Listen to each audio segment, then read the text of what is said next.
Friday, July 14th, 2017, 11:45 at night. On Bradford's Lum Lane, the streets were quiet, the pavements almost empty. But one phone line kept ringing, again and again. Calls that never stopped, not during the day, not through the night. Elsewhere in Manchester, a family home carried its own secret.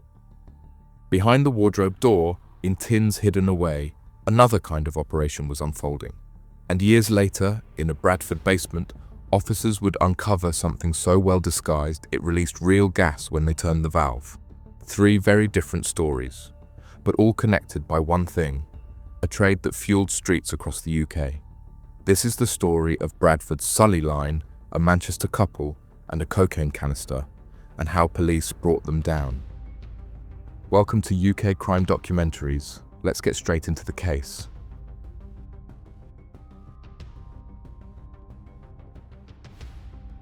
The Sully line began in 2012, almost unnoticed at first. It was just a phone number, but one that steadily became Bradford's most reliable source for heroin and crack cocaine. Its base was in Manningham, centred on Lum Lane, a part of the city already familiar to police for drug-related activity. From here, the operation grew into a dominant supply route, one that would shape the local drugs market for years. The model was simple, but highly effective.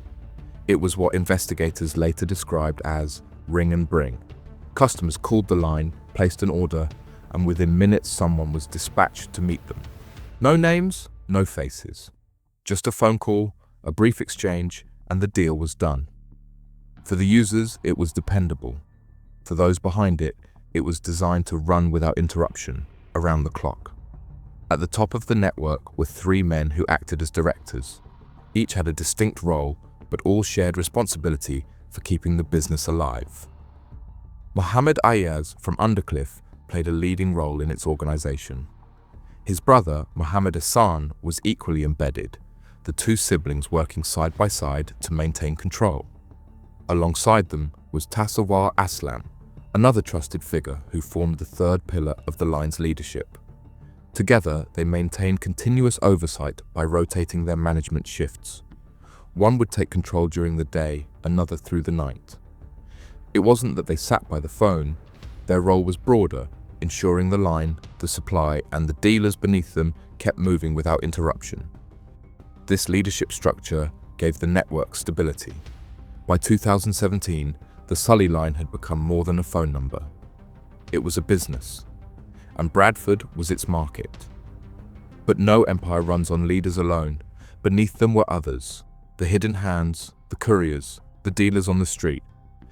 And it was through them that the true scale of the Sully line came into focus.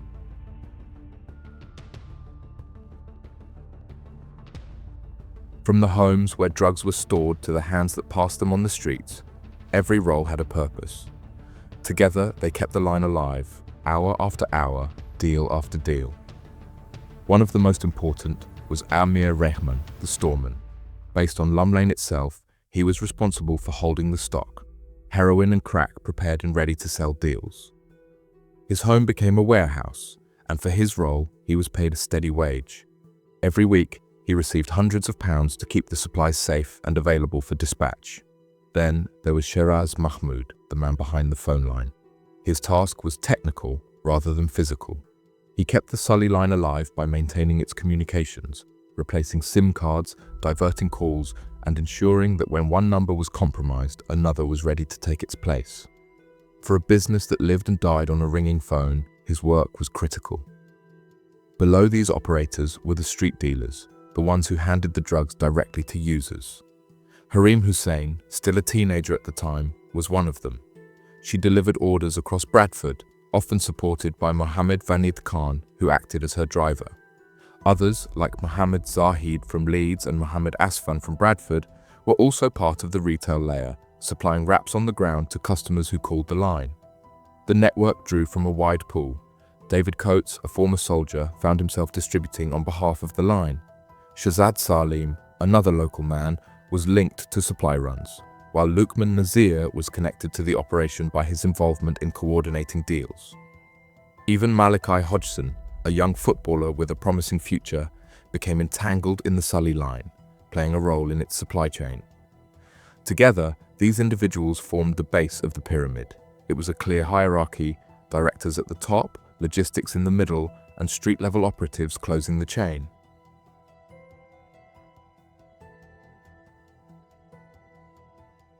We've already seen how the Sully line was built. That structure gave it stability. But the very systems that kept it running so efficiently also created patterns that were hard to ignore. The Sully line operated around the clock. Orders could be placed at any time of day or night, hundreds of transactions taking place every single day. Between July 2017 and August 2018, investigators later calculated that the line had handled 229,000 calls. That level of volume might have looked like ordinary phone traffic on paper, but in the context of Lum Lane, it told a different story. The first clues to police came from the ground. Residents and community members in Manningham began reporting constant activity linked to the area. Lum Lane was already known for its association with drugs, but this was different. The pace was relentless, far beyond what officers were used to seeing. From those early reports, attention shifted to call data. Detectives traced the activity back to a single number, the Sully line. What they found was a pattern. Thousands of short, repetitive calls, often from phone boxes, always answered, always diverted when a SIM was changed. Even with the technical measures designed to protect the network, Sheraz Mahmoud's tactics became a red flag for police. Instead of making the operation invisible, they made it stand out. This organization left a footprint, and every trace pulled investigators closer. The Sully line had been built to feel untouchable, and for years they managed to maintain that picture. But by the end of 2017, the walls were already beginning to close in.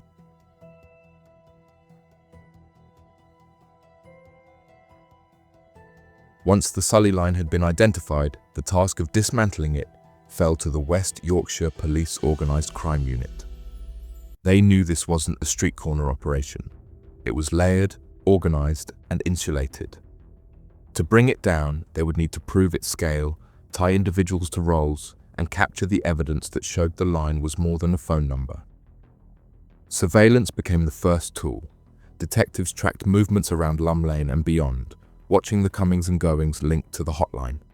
They monitored how orders were passed down from calls placed to the line, through the storeman, and out to street-level dealers. The rhythm was consistent, too consistent to be chance. Alongside the surveillance, officers began to seize phones and SIM cards. Every capture gave them a clearer picture of the operation. Call data mapped directly onto the network we've already described. Leadership to the dealers at the bottom. Each number recovered, each diverted call examined, added another thread to the case file. Stash houses were raided, drugs and cash taken out of circulation. When Rahman's property was searched, officers found stockpiles of Class A drugs, direct proof that the home was being used as storage for the Sully line. Every seizure, however small, confirmed what police already suspected. This was an industrial-scale supply network. By 2018, the net closed. Key figures were detained. The directors, the storeman, the communications man, and the dealers who put the drugs on the streets, as well as written records, were also seized, that pointing to a business model that had profited for years. The investigation was described later as intelligent and determined. It had taken patience to unpick the Sully line systems, but by the time the arrests were complete, the network was no longer invisible. Its operators were in custody and the case was ready for trial.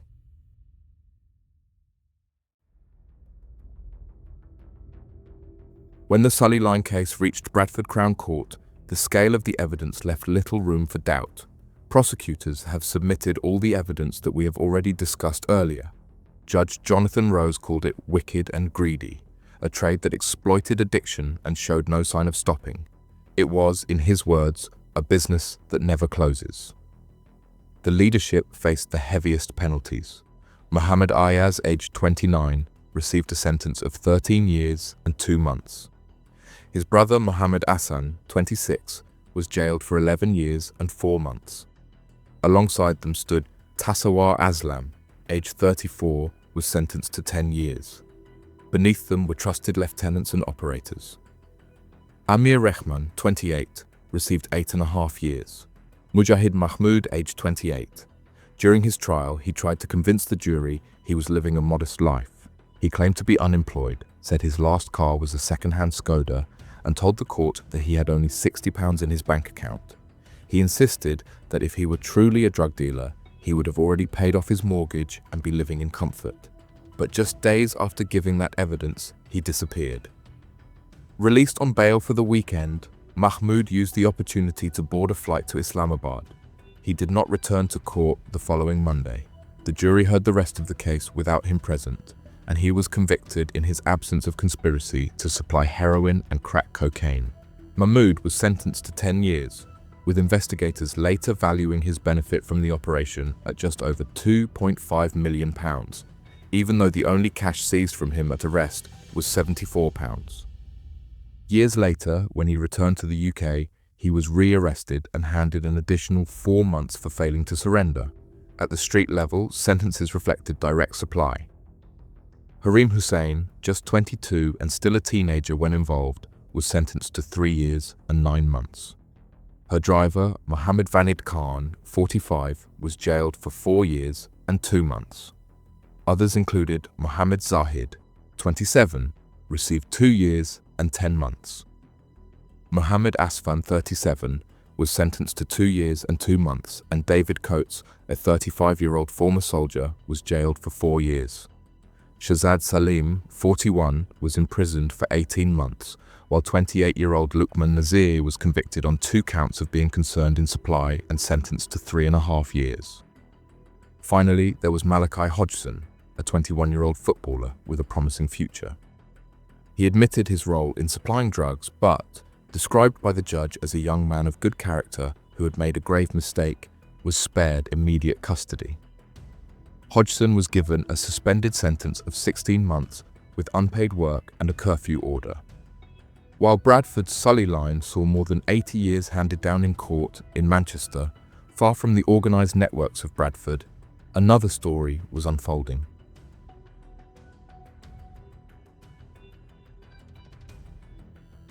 Umi Noor was 37 years old, a nursery worker and mother of 3. On the surface, her life appeared ordinary. She lived in Moss Side, raising her children and working shifts that gave her a modest but steady income. To those around her, she was simply another parent, navigating the daily balance of work and family life. But there was another side.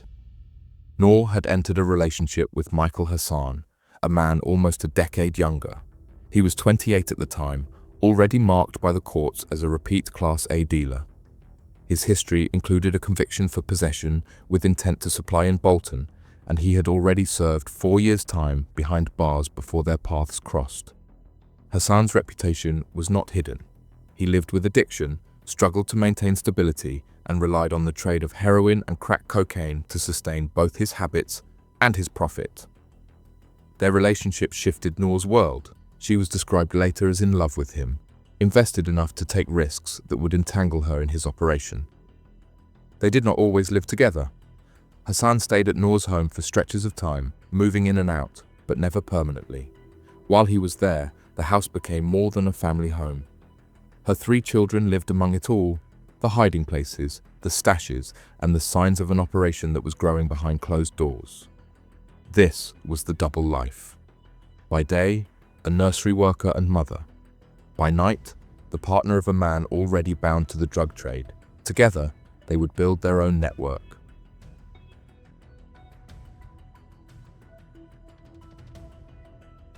What looked like a family home in Moss Side became the base of operations. Behind the doors of Umi Noor's bedroom wardrobe, police would later find the heart of the business. The operation reached beyond the house. Hassan needed mobility, and Noor provided it.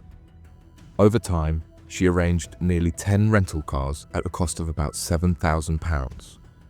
The vehicles were used to carry stock from Moss Side to Bolton, where Hassan had already built a customer base.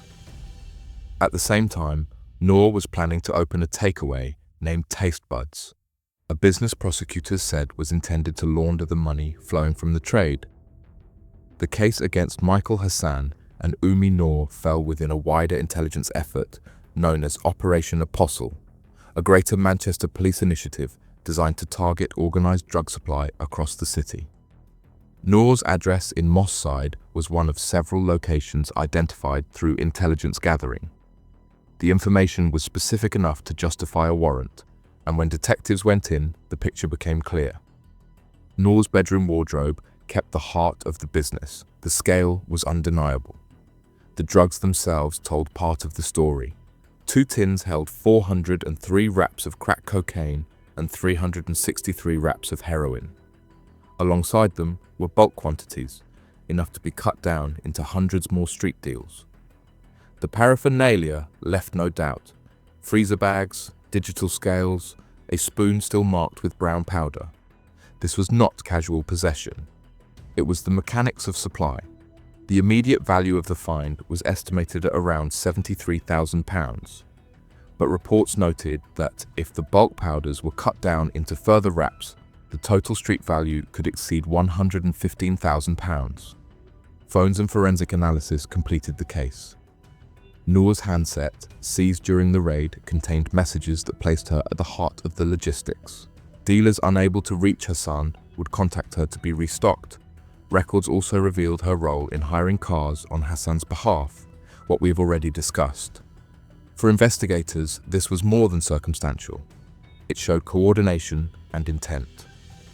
Noor initially tried to distance herself. The attempt at an alibi, Noor's claim that a man called Rico was responsible, collapsed under digital scrutiny. The selfie linking her to Hassan and the trail of messages removed any doubt about who was in control. Both were arrested and charged. Hassan faced counts of possession with intent to supply heroin and crack cocaine, alongside conspiracy to conceal criminal property. Noor was charged under the same counts.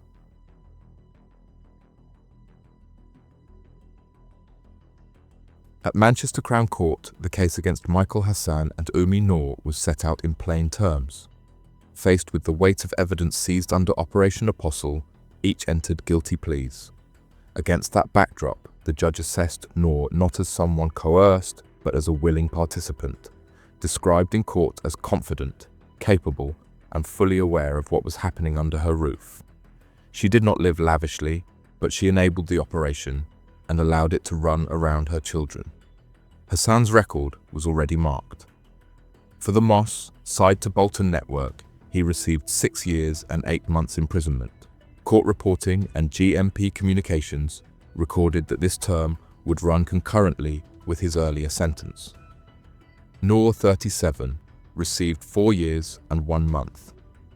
If Noor and Hassan's downfall showed how a family home could hide a supply line, Bradford's next case revealed something else entirely: £1 million worth of cocaine, hidden in a way no one even doubts about it.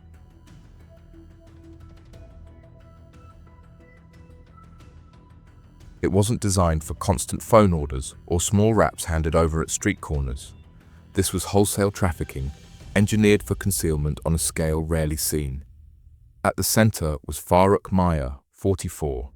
He already had a history with the courts, having served time for violent disorder. By the time of this case, he had positioned himself to play a leading role in moving Class A drugs into the city. His base was Cornwall Place in Manningham. We will talk about it in a few minutes. Working alongside him was Safraz Latif. Latif was no stranger to the trade either. He had previously served a 3-year sentence for drug trafficking and, in this case, acted as courier. His task was simple but crucial: collect the load in London and bring it north. The method showed planning and sophistication. The canister was built to deceive. Even when the valve was opened, real gas hissed out, an engineered safeguard designed to mislead anyone who suspected it might have been tampered with. Once in Bradford, the canister was taken to Cornwall Place, where Meyer attempted to conceal it in the basement beneath a plywood sheet. The property was under renovation, a location that gave cover for tools and equipment. Later searches uncovered exactly that. It was a logistics chain designed to keep the drugs invisible until the last possible moment. But despite its sophistication, the concealment would not hold.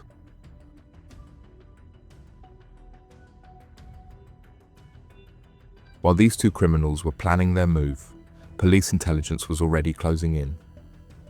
In February 2021, surveillance officers tracked the movement of the canister as it arrived in Bradford. They watched as Meyer pulled it from the boot of his Audi and carried it into a property on Cornwall Place. That single act gave investigators the proof they needed. Within days, the raids began. At Cornwall Place, officers recovered the canister and confirmed what intelligence had already suggested. It was no ordinary cylinder. When officers cut the cylinder open, the concealment was revealed. Inside, they found 14 kilograms of high-purity cocaine packed into the shell of the canister. The operation widened from there. A secondary search was carried out at an address in Whiteways. This house revealed the equipment that underpinned the trade. A banknote counter sat alongside a heat-sealing device and an angle grinder, the tools required to package, seal, and disguise consignments like the one pulled from the Audi. Hidden in the garden was something more dangerous, an 8mm semi-automatic pistol tucked beneath the steps. Officers also seized a quarter kilo of cannabis. The raids dismantled the operation in one sweep and brought both men into custody, both linked not only to the stash, but also to the equipment and firearms that supported the trade. The sophistication of the plan was acknowledged, but so too was its failure. The network had been exposed.